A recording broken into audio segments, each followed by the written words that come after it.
So,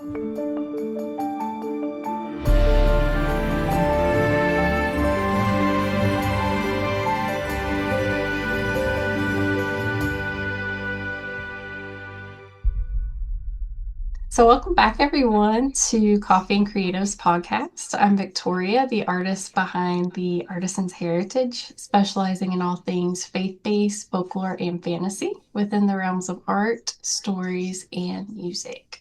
So, I'm very grateful to have author and overall creative Micah Blakeslee on the podcast today to discuss his upcoming book, The Mind of the Warrior. Welcome, Micah, as we dive into some questions and explore these topics a bit further. I'd love it if you could discuss just a little bit more about yourself, your background, creative works, and really just your overall journey as a creative. Oh, yeah. Well, first of all, I'd like to say thanks for having me on. I really appreciate it and appreciate you taking the time to sit down with me. Um, as for like my creative journey, it's so varied. It's so all over the place. We were just talking about this as we were getting set up here.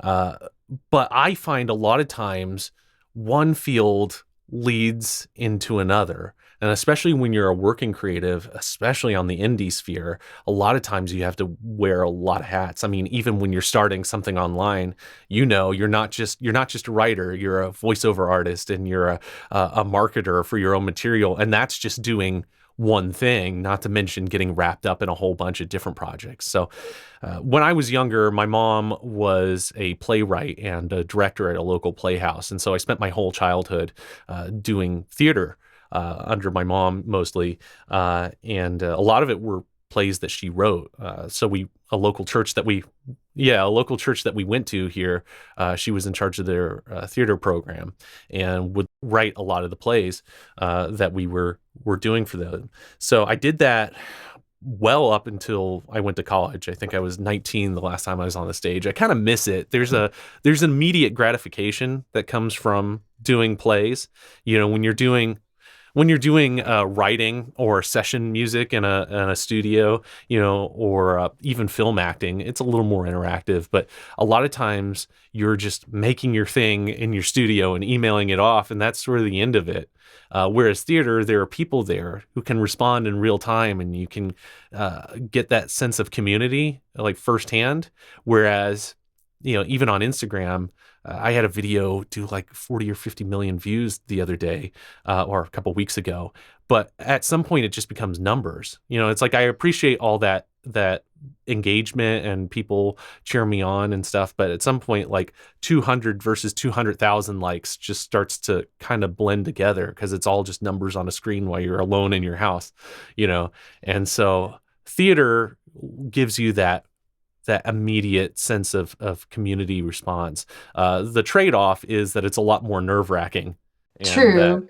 You're yeah, up if there you're right in the midst of it yeah, all. And you know, so if I'm doing voiceover and I pronounce the name of the bad guy wrong, and the director goes, "Oh, we got to get that again," it's not really a big deal. Like I'm it's a little embarrassing, but yeah, you just re-record it and you go again. If you drop a line in theater, like your brain just blanks, and I'm sure everyone who's ever done theater acting knows that feeling that you spent months or weeks or whatever memorizing this thing and it's just gone. And I hope your improv skills are good or that your co-stars like you.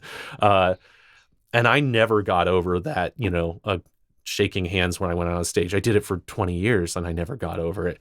And anyway, so I did that that all growing up, and then I ended up going to UF for telecommunications with an emphasis in TV production and a film minor, their film program there, and kind of transitioned into doing more of that. And that is a totally different style of acting, and I think that was my first experience with, oh, one size does not fit all as an artist. It's all so very contextual depending on what you're doing. So, you know, if you go into a movie, unless you're maybe doing a comedy and you start breaking out these Shakespearean hand gestures and stuff, your film director's gonna be like, "Hey, can we get that back down a little bit?" I was kind of looking more for something like this. No. where you barely Okay, do nothing, yeah, where you yeah, barely yeah. where you barely Understood. do anything, right? Yeah. And of course, and voiceover is different as well. And I think that that's true with writing, right? If you're writing stripped back dystopian first person thing about a survivalist in the post apocalypse. This is a second book I'm working on right now. You're going to have very stripped back prose versus when you're writing like a fantasy book and you might be tapping into more of the Tolkien influence or something. And I think that that's where a lot of general writing advice kind of falls apart, is Hmm. because so much of it is so tailored to one specific title or style, and trying to broaden that out to every feasible thing that you can do in art it's just impossible. And this is one of the things I really appreciate about C.S. Lewis. I read his letters. There's a book called On Writing by C.S. Lewis. I found it on Audible, but it's just a collection of where he was giving advice to people in letters, and he's very contextual. And he's like, well, looking at your specific sample you gave me, here's some bits of advice that I might give. My favorite being that in one of his letters, he says, don't use adjectives to tell your reader how to feel. And the example he gives is, if something is hideous, don't say it was a hideous monster. Describe the monster in such a way that your reader goes, oh, that's hideous on their own. Yet at the same time, he has a book called That Hideous Strength. And Interesting. Yes. I yeah, remember that quote he gave. Yeah. yeah. So he doesn't draw attention to this to myself. And I'm not saying, oh, look at that hypocrite. C.S. Lewis, how dare you? What I would draw from that is he has very good reasons for calling his book That Hideous Strength. It's a allusion to a previous poem, and it just sort of has a poeticism to the phrase itself, which he also talks about, where sometimes he says, hey, if it just sounds good, just do it. I'm paraphrasing, of course, but Absolutely. you can have all these rules about not using adverbs or not having tell adjectives or whatever, but sometimes it just sounds good, so just keep it and don't think about it too much.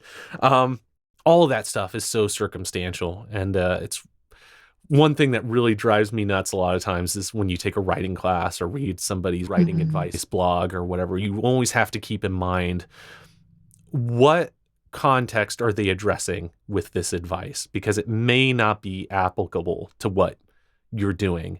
I think about, like, now this isn't something I'm writing, but if you wrote a story about like a killer who's losing his mind, you might actually start misspelling words or something. I mean, that's a pretty solid rule that we can all agree on, is like, spell words correctly. But maybe for that character voice to immerse your reader, you might want to break that one. And so, like, all this stuff can change. And anyway, to get back to your original question, I find that it all influences each other. So obviously, Yes. theater to film acting to radio DJing, you can draw a line there. And now we're starting to get a little bit off. And then from radio DJing, I move into voiceover work. And then a game that I worked on a couple of years ago, Hammerwatch 2, uh, I had done some voice work for them on earlier games in the series, Heroes of Hammerwatch, and then I was on the remaster of Hammerwatch 1. And they're out of Sweden. And they said, oh, you're a native English speaker, right? You're from America? Yeah. And they're like, oh, well, we speak English. Like, they all speak English, but it's their second language. So they said, oh, can you take a look at our scripts and do some edits as a native speaker and help us phrase these Yeah. like a native speaker would. Hmm. And so, because I was doing voiceover work, that got me writing work by just being available and doing a good job on one thing. I mean, and that certainly happened where I've done session music for somebody, and then they asked me to, in fact, this is one thing that definitely happened about 2 years ago. I did session vocals on a song I was hired to sing on, and he asked me to film my own video parts to contribute to the music video, because he was out of Pittsburgh or something. I'm out of Florida. A lot of this stuff is just done digitally, like we're doing now. Right, And exactly. Yep. so I sent my video up to him, and he had gone and hired an editor to put together the rest of it. And he just didn't like the result at all. And he showed it to me. And I was like, yeah, I can see what you mean. He said, I really like the footage that you did. I'd like to throw a couple a little bit more at you if you could re-edit it. And so a lot of times just showing up and doing a good job in one area will open doors in another area that you're not even totally expecting. I mean, that's how the book itself started out. So the way that The Mind of the Warrior got started was as a film script. So I had I had a minor in film, or an outside concentration, as they call it, UF, it's semantics, at film. And a guy that I had made movies with in college reached out to me years after we graduated and said, "Hey, I'm working at a production house now. We'd like to put together a feature. I remember you used to help me write when we were in college, help me get my scripts together for our short films and senior thesis and stuff like that.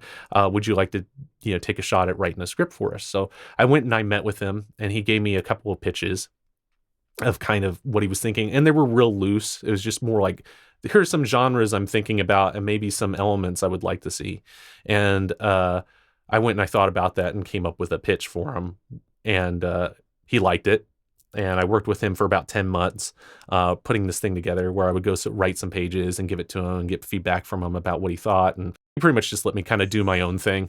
And after about 10 months of that, we started on pre-production and realized that this was much bigger than would be. It's really difficult to make a movie. You have so many things that can go wrong. You have to get financing, and you have to find actors, and that's why a lot of indie films end up being dramas, even if it's joking, even if it's not serious. Anytime you start including stunts or things like that, which my Right. script has a lot of, and it was a thing that we had both wanted to do because we're both a big fan of martial arts movies and stuff.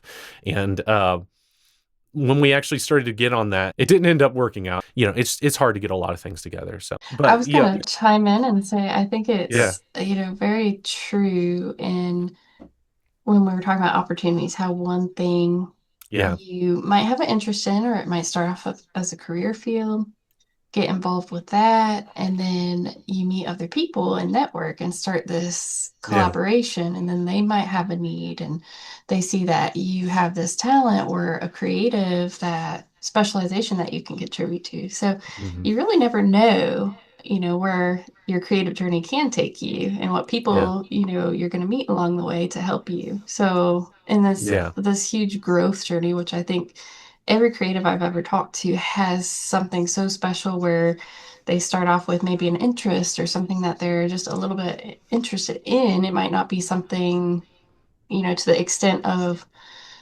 maybe they never thought, oh, I'm never going to get into voice acting, or I'm never going to be able to record professionally, music hmm, for people. But they might have a career, and start off with that. That's, real world type application yeah, job. And then lo and behold, now we have this ability to create more independently, hmm, and that opens up a lot of doors. So, yeah, but again, we absolutely, wear a lot of hats too at the same time, yeah, having done sure, so. So, but yeah, A- just to chime in on what you said, I think it's really absolutely, important for other people to recognize that it might not yeah, start off that way, but to recognize that creativity is a journey, and it will lead absolutely, to open doors along the way. So, thank yeah. you for sharing that.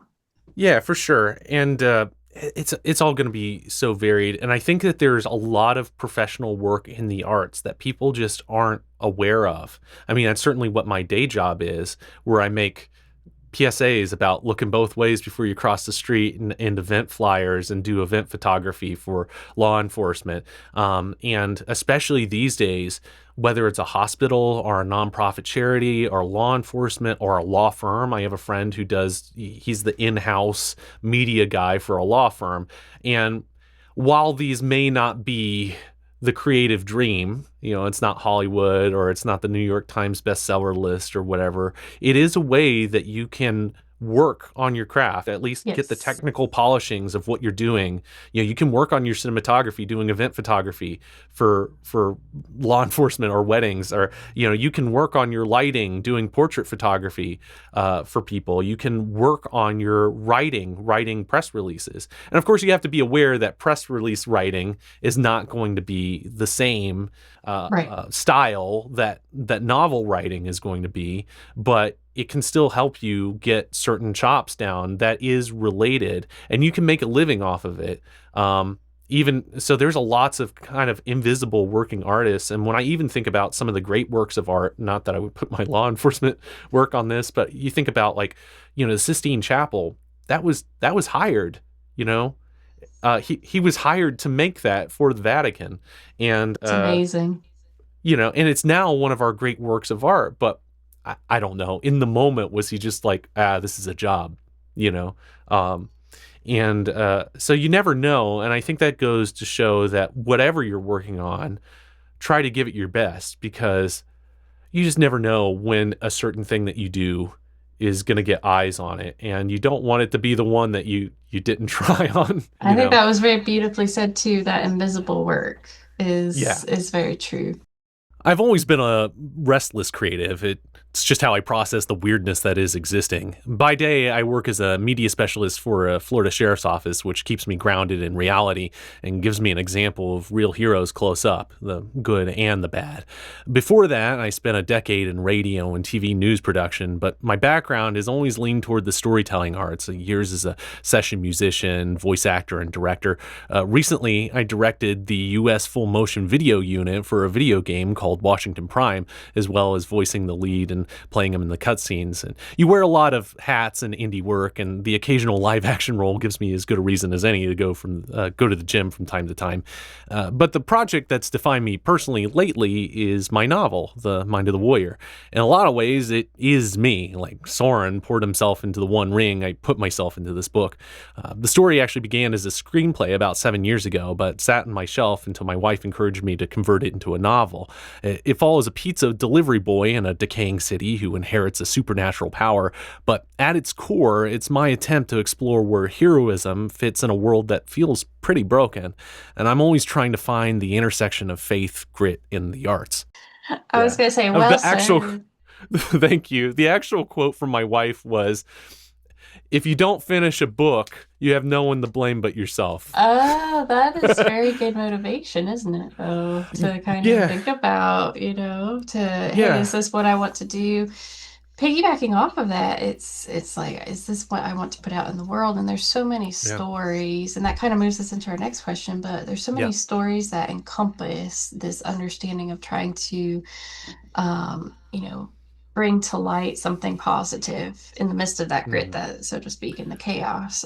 Yeah. So as you find inspiration, what has it meant to you as far as storytelling, creating in general, especially both as, you're author, you're a musician, a voiceover actor, so many different things. What do you find the most inspiring about storytelling itself?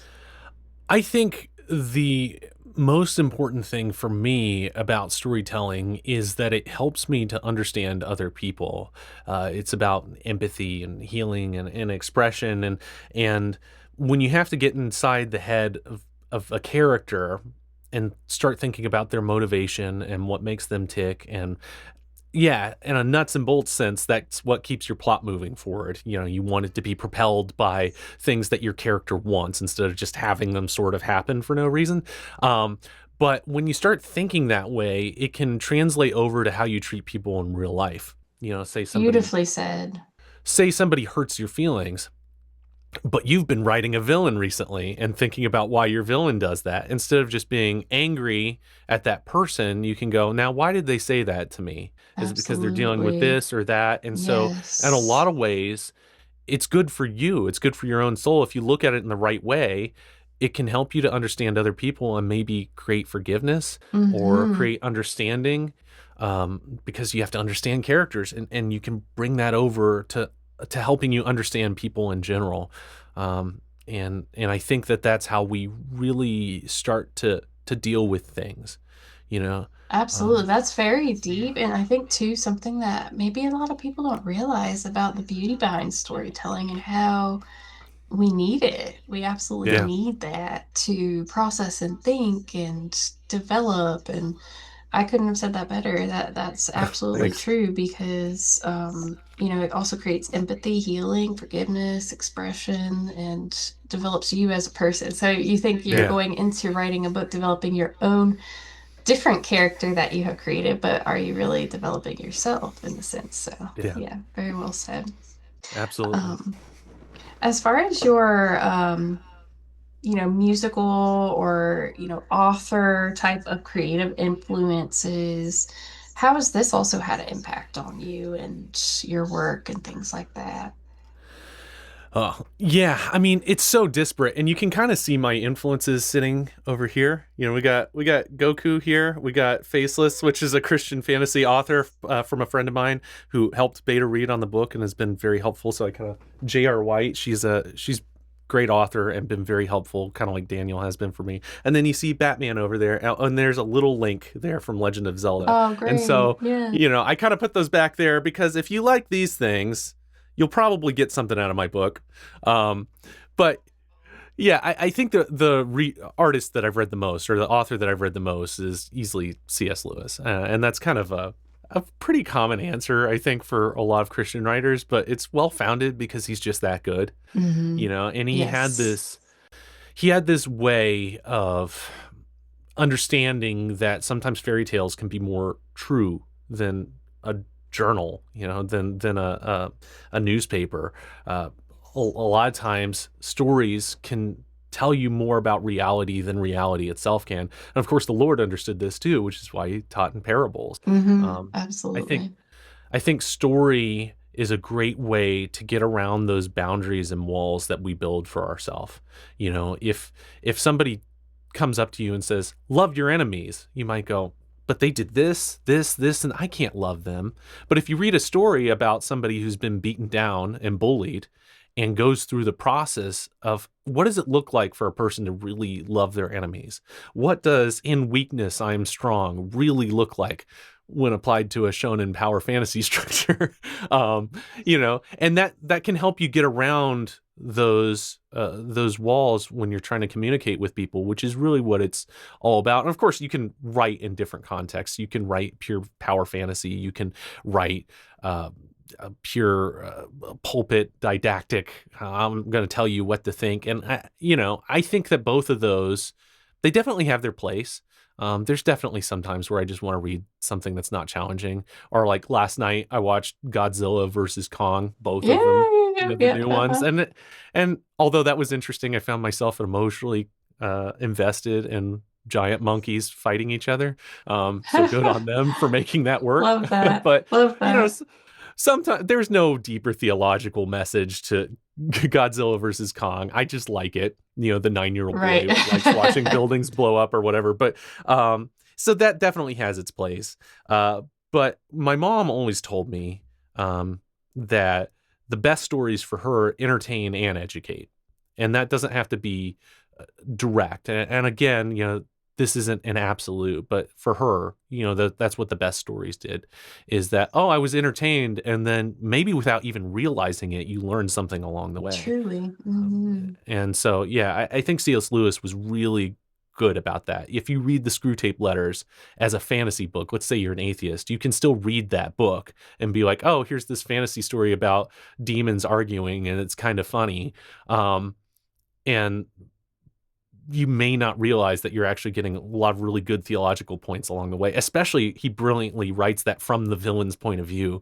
And he says that in the foreword, where he's like, basically everything that Screwtape says, you got to assume the opposite. And when you look at that lens of it, that the devil is a liar, you can have both this interesting fantasy story that's a character study, and slip in some theological points along the way. And how Um, interesting is that too? yeah, Somebody, like you said, might just be reading something for, entertainment or just something that they have might just a minute interest in, and then maybe they'll have a life event after that happen and then go back to those points that they learned in that yeah, fantasy quote unquote book yeah, and be able to apply it. So that is something too very yeah. eye-opening, I think, about storytelling. Yeah, when we think about our role in the Great Commission, um, you're supposed to use your gifts in the way that you can, right? What God has given you, and not trying to force yourself to be something that doesn't fit to your natural strengths necessarily. Although sometimes you have to like work at things too, so there's kind of that balancing act. But everybody's going to have a different place in the Great Commission. So my mom, her books are very, very Christian, where people will stop and give sermons and use a lot of very Christian specific terms. And I think that there's a place for that. I think that absolutely you can have Christian fiction that's for the choir, who needs some encouragement or goes a little bit deeper. But I think that my book kind of sits more into that introductory phase where you can read it as straight fiction, but if you think about it a little bit, the values under the hood, it's a very Christian story about redemption and about learning to forgive your enemies. And what does a weak hero look like? How can you be humble and also merciful, but also just? And that's the balancing act that Micah 6:8 holds us to, is to walk humbly with your God and love mercy and be just. And any one of those things just running free can burn out of control. Unlimited mercy just kind of ends up being enabling. Nonstop humility can turn into like self-hate, and justice untempered by the other two can turn into despotism. And so you kind of have to have all three of those virtues balancing each other out, which goes to the magic system of my book, where each of the characters has one of these artifacts that symbolizes each of those. And you kind of get a glimpse at, like, until they can combine them, how each one can go wrong in its own way and how you need to balance it all out. And I think that that's true in our Christian walks as well. But yeah, a lot of times you're just trying to move the ball a little bit down the field, from a Christian apologetics standpoint.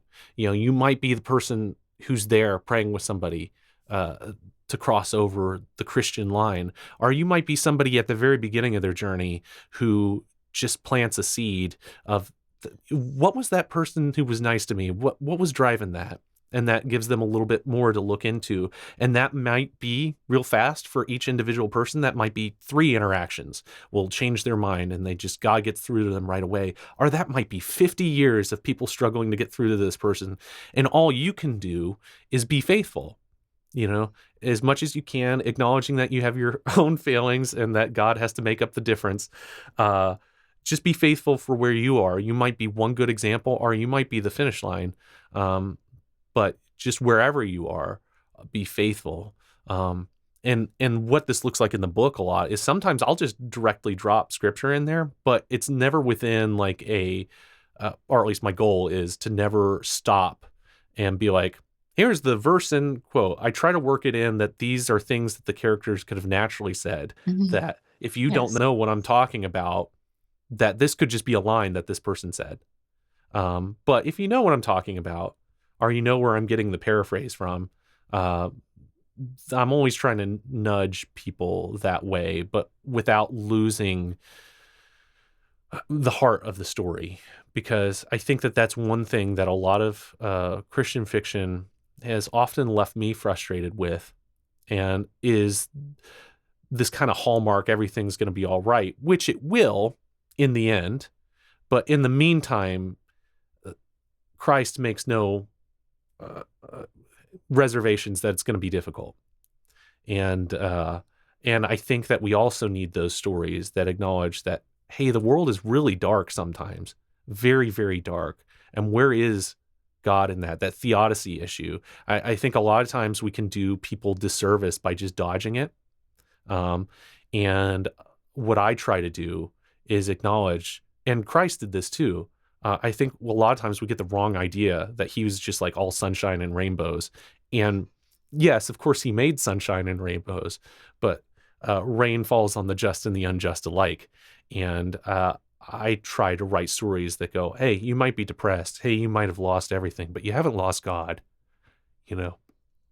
And That strength and that foundation and anchor for us. And that more, also, he hasn't lost you. yes, yes, he hasn't lost us. And that also reminds me of the salt of the earth in the same aspect, because if we're all of these Christians grouped into one happy-go-lucky and we're not Hmm. actually out addressing real world problems with real people, Yeah. and then being that I was reading something too recently. It's our lives are like a sweet smelling incense going up to God. Yeah. So being aware of that as a Christian to go out and to love our neighbors in that way, and whether that's through, planting that minute seed, or it might be addressing really difficult things with somebody else, or and then of course celebrating victories when they do happen. Yeah. But that's something too we see so much in stories, I think, and that helps us to kind of bridge some of those gaps together a lot too. So again, just wanted to Yeah. chime in there, but Yeah. um, I think though, chaos, grief, confusion, all of these themes we can see very prominent in fantasy stories like your book Hmm. that you're mentioning. Yeah. Um, I kind of wanted to talk a little bit more too about the mind of the warrior in particular. Could you tell us, and you kind of touch based a little bit on the faith-based Yeah. principles that it has. Um, I wanted to ask what you are hoping again for your readers to really take away from this. What is your really your true hope for this project and bringing out into the world further? Uh, well, I want to sell 8 trillion copies and retire to a ranch in the middle of nowhere, Montana. No, I think that that's Uh, when people that always frustrates me. This is kind of an aside that has nothing to do with my real answer. When people are like, "Well, you need to," they like invent invisible gatekeepers in their head. Well, a real publisher would never put this in a book, and it's like, well, if you're trying to make money, just go do real estate or something, man. Like understand. if you're writing a book, Yes. like, and that's not to say that there isn't a place for genre fiction, but especially if you're working on your thing and you're not under contract from somebody, and I've done contract work, um but I think that there's definitely a difference between something that you set out to write because you feel like you have something to say and something where you're working with a client and they want to see this and this, and you help them realize that. But you kind of have to at the start define which you're working on, in order to just not create grief for everybody. Because if you start trying to pull your own ideas into your client's thing to too much of a degree, you're just going to trample their dreams, and that's going to create problems. Or if you start compromising your thing too much to chase after other people's expectations, then you're just going to end up with something kind of sterile that doesn't mean anything to anybody. And so both can work. We were talking about the Sistine Chapel earlier being a commissioned art. That doesn't mean that it's not valuable or not gorgeous, but you have to kind of to define your terms before you get into a project. But as far as what I'm hoping for with the book is that it's the kind of book that I hope that maybe a gang member could pick up from his jail library and realize that loving your enemies is better than shooting them, or that a bullied kid at school could pick it up and read it and say, hey, things might be bad right now, but maybe there's a reason for it. Maybe there's something that I need to learn from this. And I think that that's certainly been true in my life. That when somebody does you wrong, instead of, and this is very aspirational, it's not always the reality of what I'm able to achieve, but when somebody does you wrong, it's much better to say, like, what happened there and what can I do to avoid passing that on. And it's a huge thing in my life that, and I won't get into to it too much, but we all have it. We all have that generational trauma, something that your grandfather did or something that your parents did or whatever. And when you are given trauma, you have two choices, what you're going to do with it. And my wife puts this, she didn't, this isn't original to her. She heard it from a sermon or something. I just don't know the original source. She said there were two sons who had an alcoholic father. And one son said, of course I'm an alcoholic. My dad was an alcoholic. And the other son said, of course I'm not an alcoholic. My dad was an alcoholic. When you're given trauma, and that's what all the book is about, is that you have all of these characters who come into this power. Yeah. And it looks like a superhero story on the surface, but it's really a contemplation of how you process trauma through choice. And Tate, our hero, has been bullied. He's lost his dad to shot by a gang member before the story starts.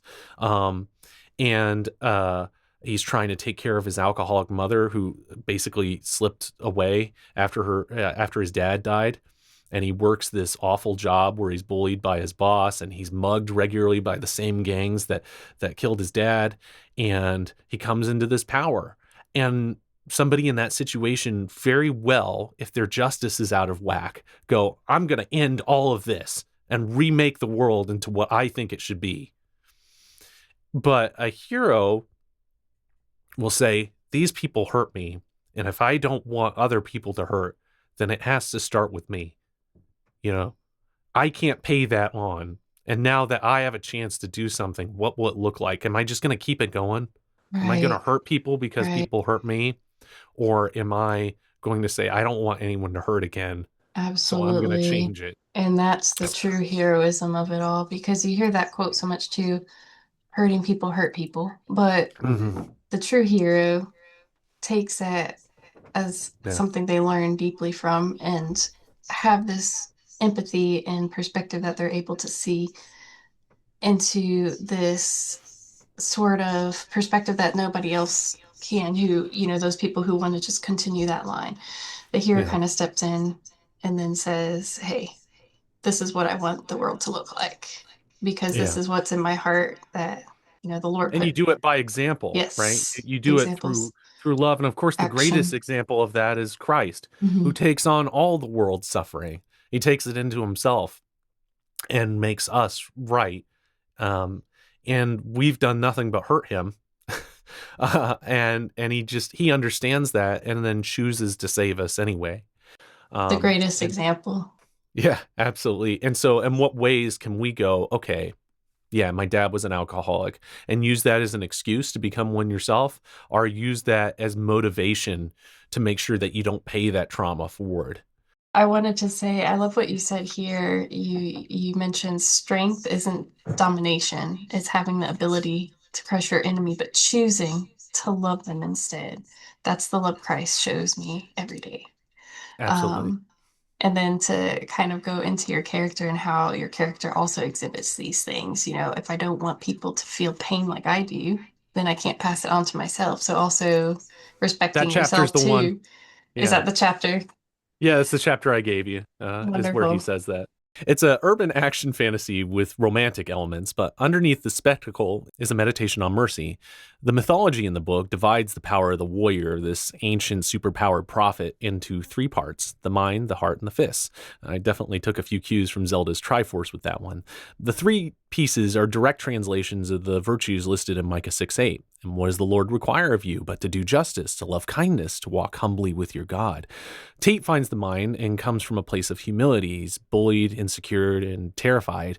The holdup with humility alone is that it can paralyze you without mercy and justice to drive action. And Tate's arc is about learning agency, not just stopping at being humble, but pairing it with the doing that mercy and justice require. The antagonist, Fist, is inversely what happens when power and justice exist without mercy or humility.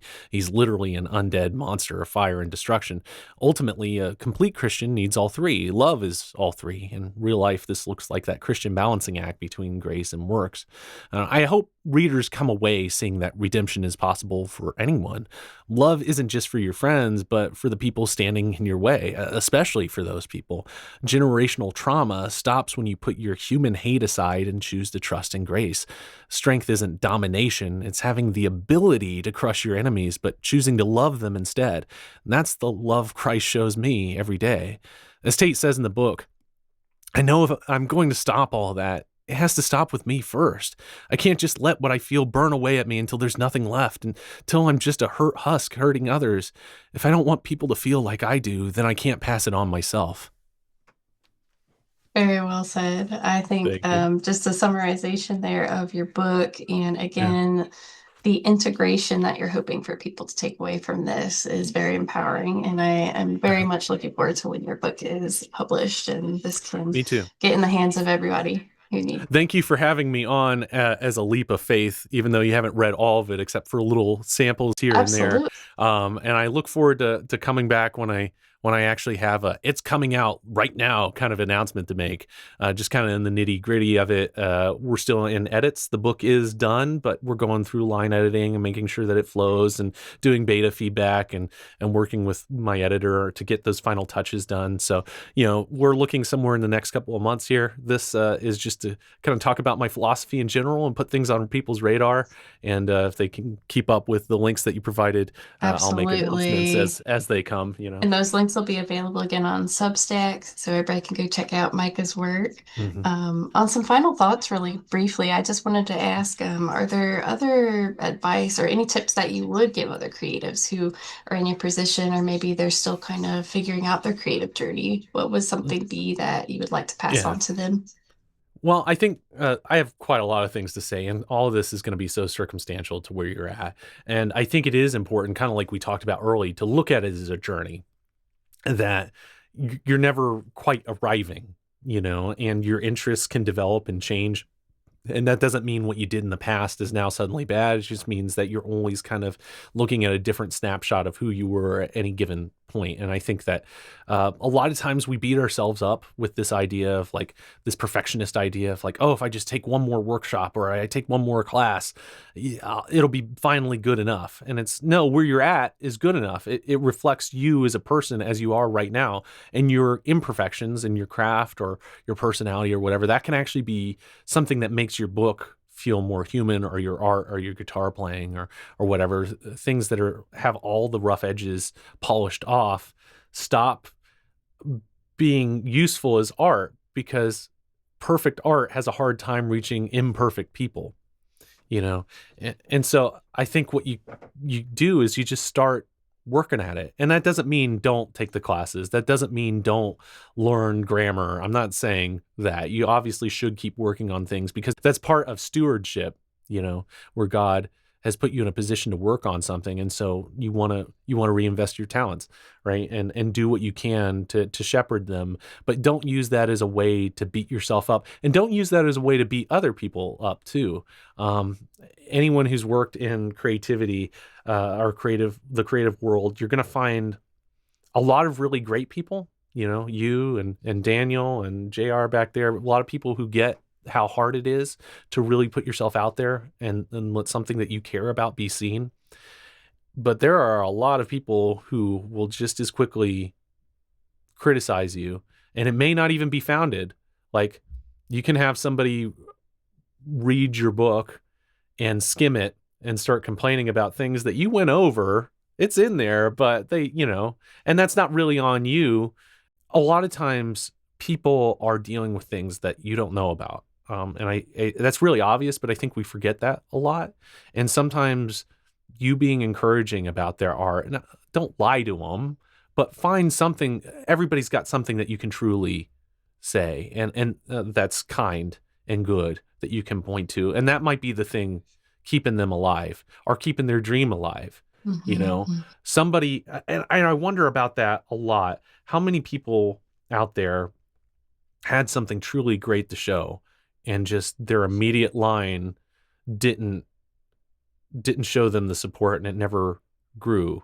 Or I wonder, the worst example of this is I wonder how many Einsteins or Mozarts or whatever just died in a war somewhere at 18, you know, and because what they were good at wasn't suited to the situation they were forced into.